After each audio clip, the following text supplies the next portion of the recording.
अस्सलाम वालेकुम। जहाँ आयरलैंड आने के बहुत सारे फ़ायदे हैं और बहुत सारे एडवांटेजेस हमें मिलते हैं, स्पेशली जैसे मैंने स्टैम्प 4 पे एक वीडियो बनाई कि जो स्टैम्प 4 में हमें बेनिफिट आयरलैंड में मिलता है वो दुनिया में किसी और मुल्क में नहीं मिलता।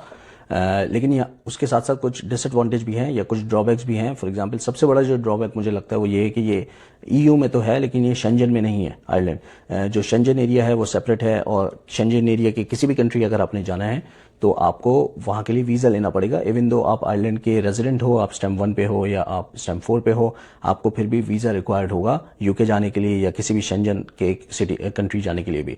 तो मैं ऑब्वियसली ट्विटर के लिए काम करता हूँ, डिफरेंट मार्केट्स को देखता हूँ, यूरोपियन मार्केट्स को देखता हूँ, तो मुझे फ्रिक्वेंटली ट्रैवल करना पड़ता है डिफरेंट कंट्रीज़ में। फॉर एग्जांपल स्पेन, नेदरलैंड्स और इटली, ये मेरी मेन मार्केट्स हैं। यहाँ पे मैं every quarter, every couple of months जाता हूँ और मुझे उसके लिए शेंजन वीज़ाज़ की रिक्वायरमेंट रहती है कॉन्स्टेंटली। अभी जो मैंने रिसेंटली हर 3-6 महीने पे मेरा एक एप्लीकेशन शेंजन वीज़ा का होता है। जो ये वीडियो बनाने की जो मेन रीज़न है वो ये कि मैंने जो अभी रिसेंटली अपना शेंजन वीज़ा अप्लाई किया था नेदरलैंड्स के लिए, वो मुझे उन्होंने 2 ईयर्स का दिया। तो ये जब मैंने अपने कंसल्टेंट दोस्तों को बताया और बाकी लोगों को बताया जो यहाँ पे काम कर रहे हैं, ये पता लगता है कि ये बहुत रेयर है और इस तरह के लंबे वीज़ा नहीं मिलते। ज़्यादातर जो है नेदरलैंड या स्पेन की एम्बेसीज ये करती हैं कि वो 1 साल का वीज़ा या 6 महीने का वीज़ा आपको दे देती हैं। उसमें आप मल्टीपल एंट्री मिल जाता है आपको और आप मल्टीपल विजिट कर सकते हो उस कंट्री को या किसी भी और शेंजन के एरिया में किसी भी और कंट्री के लिए। तो जो शेंजन की जो वीज़ा एप्लीकेशन है उसमें तो मैं ज़्यादा नहीं जाऊंगा क्योंकि वो टेक्निकल हो जाती है और उस पर आपको बहुत ज़्यादा कंटेंट यूट्यूब पे ऑलरेडी मिल जाएगा कि शेंजन वीज़ा को कैसे अप्लाई करना है, उसकी क्या रिक्वायरमेंट्स हैं। डबलिन में जो शेंजन वीज़ास को लेके जो सबसे बड़ा प्रॉब्लम हमें होता है वो होता है with regards to the appointments for VFS.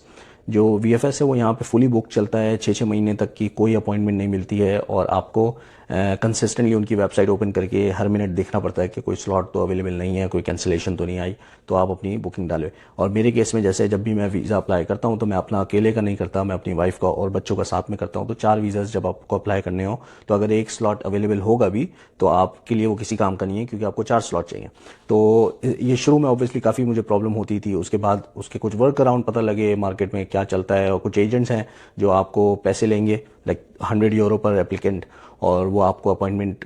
दूसरे केसेस में कुछ ऐसे कंसल्टेंट्स हैं जो कि आपका पूरा वीज़ा एप्लीकेशन का प्रोसेस करवाएंगे और साथ में अपॉइंटमेंट को भी अरेंज करके देंगे। तो जब ये चीज़ें आप सॉर्ट आउट कर लो तो फिर जो वीज़ा एप्लीकेशन का प्रोसेस है वो बहुत ज़्यादा स्ट्रेट फॉरवर्ड है in terms of document requirements. वो जो सारी कंट्रीज़ की हैं वही सेम है।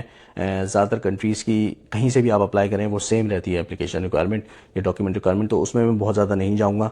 जो मेरी जो लर्निंग अभी हुई है कि मुझे 2 साल का क्यों मिला है, क्योंकि ये ऑब्वियसली 2 ईयर्स का जो है मेरे लिए, मेरे काम के लिए और ट्रैवलिंग के पर्पसेस के लिए भी बहुत ज़्यादा हैंडी है। इसका मुझे बहुत फ़ायदा होगा जाके। लेकिन जो इसका जो मेन रीज़न है वो ये है कि मेरा जो स्टैम्प 4 अभी लगा है, रिसेंटली जो स्टैम्प 4 आया मेरा, उसकी जो वैलिडिटी है वो 2 ईयर्स की है, जो कि नया रूल है, एक आयरलैंड का नया प्रोसेस है कि जो वो स्टैम्प 4 देते हैं वो हर साल रिन्यू ना कराना पड़े, वो क्योंकि इनके पास बैकलॉग बहुत ज़्यादा होता है तो ये लंबे वैलिडिटी वाले आईआरपी दे देते हैं।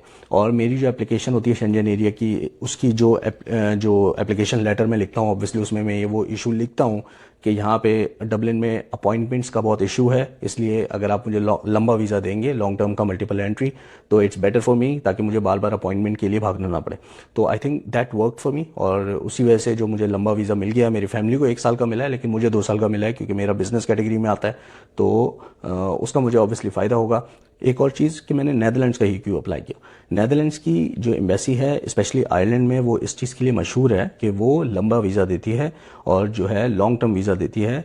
और अगर आप 1 या 2 वीज़ा उनके लगा लें, जो तीसरा वीज़ा होता है वो लाजमी 1 ईयर का या 6 मंथ्स का मिनिमम होता है, ताकि उनको बार बार वीज़ा ना देना पड़े। तो वो अगर आपकी प्रोफाइल अच्छी है और आपकी ट्रैवलिंग हिस्ट्री अच्छी है तो वो आपको लॉन्ग टर्म वीज़ा दे देते हैं। इसीलिए मैंने नेदरलैंड्स को ही परसू किया। दूसरा रीज़न ऑब्वियसली ये है कि मेरी कुछ फैमिली, मेरे भाई वहाँ पे रहते हैं, तो जो फैमिली टाइज़ हैं वो मुझे हेल्प करते हैं। फिर जो मेरी जो जॉब है उसमें नेदरलैंड्स एक प्राइमरी मार्केट है, तो मेरे पास एक लेटर भी रहता है अपनी कंपनी का जिसमें उसमें लिखा हुआ होता है कि नेदरलैंड्स हमारी एक प्राइमरी मार्केट है और ये जो हमारी रिसोर्स है ये वहाँ पे फ्रिक्वेंटली ट्रैवल करती है to meet with the clients and the agencies, जिसकी वजह से मेरी प्रोफाइल अच्छी हो जाती है और एप्लीकेशन बहुत स्ट्रांग हो जाती है। I think that has helped with the application as well.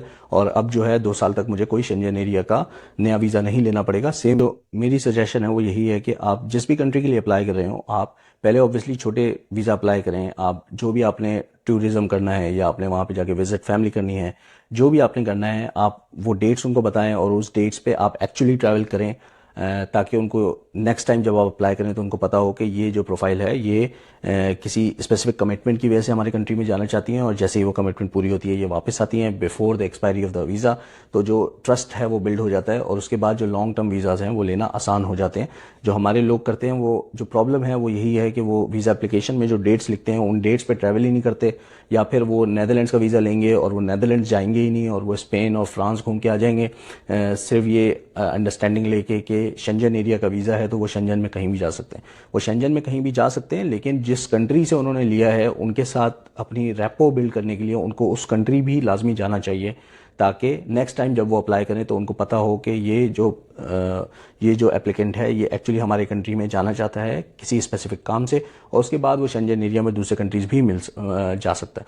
और अगर आपको मल्टीपल कंट्रीज़ जाने हों शेंजन एरिया में तो आपको मेक श्योर करना चाहिए कि आप उन सारे कंट्रीज़ को लिस्ट डाउन करें और उनको स्पेसिफिक रीजंस बताएं कि आप किन किन कंट्रीज़ में जाएंगे, क्या क्या करेंगे, किन किन डेट्स में जाएंगे, ताकि आपकी जो प्रोफाइल है वो एक वेल एक्सप्लेन प्रोफाइल बने और एप्लीकेशन जो है वो अप्रूव हो सके। कुछ लोग अपनी एप्लीकेशन में ये लिखते हैं कि मैं नेदरलैंड जाऊंगा, उसके बाद मैं फ्रांस जाऊंगा और स्पेन जाऊंगा, लेकिन जो वो होटल बुकिंग या टिकट दिखा रहे होते हैं वो सिर्फ अपने पहले कंट्री का दिखा रहे होते हैं और बाकी जो उनका जो ट्रैवल प्लान है उसकी कोई डेट्स नहीं होती, उसका कोई होटल बुक नहीं होता उसकी। तो जब भी आप प्रोफाइल को बनाएं या अपना जो पूरा पैकेज बनाएं स्पेशली शेंजन को लेके, जब मल्टीपल कंट्रीज इन्वॉल्व हों तो आपको जितने कंट्रीज इन्वॉल्व हैं उन सब की प्रॉपर एक्सप्लेनेशन देनी है। नहीं तो बेहतर यही रहता है कि आप एक ही कंट्री के लिए अप्लाई करें और उनको बोलें हमें इसी कंट्री में जाना है, टूरिज्म करना है या जो भी आपका मकसद है वो करेंगे और इन डेट्स में वापस आ जाएंगे ताकि आपको वीज़ा मिल जाए। फिर एक दो दफ़ा वीज़ा जब मिल जाएगा तो होपफुली जो नेक्स्ट वीज़ा आपको मिलेगा वो लॉन्ग टर्म मिलेगा, जैसा कि मेरे केस में हुआ। पहला जो वीज़ा था मेरा वो 3 मंथ्स का था, उसके बाद 6 मंथ्स का था और जो तीसरा वीज़ा भी लगा है वो 2 ईयर्स का लगा है। उसकी obviously one of the main reason is कि मेरा IRP जो है वो 2 ईयर्स के लिए वैलिड है, तो उन्होंने जितनी मेरी IRP की वैलिडिटी थी उतना ही मेरा जो है वीज़ा नेदरलैंड्स का उन्होंने लगा दिया। अगर आपको कोई और क्वेश्चन या सजेशन हो तो आप कमेंट में डाल सकते हैं। Thank you for watching. अस्सलाम वालेकुम।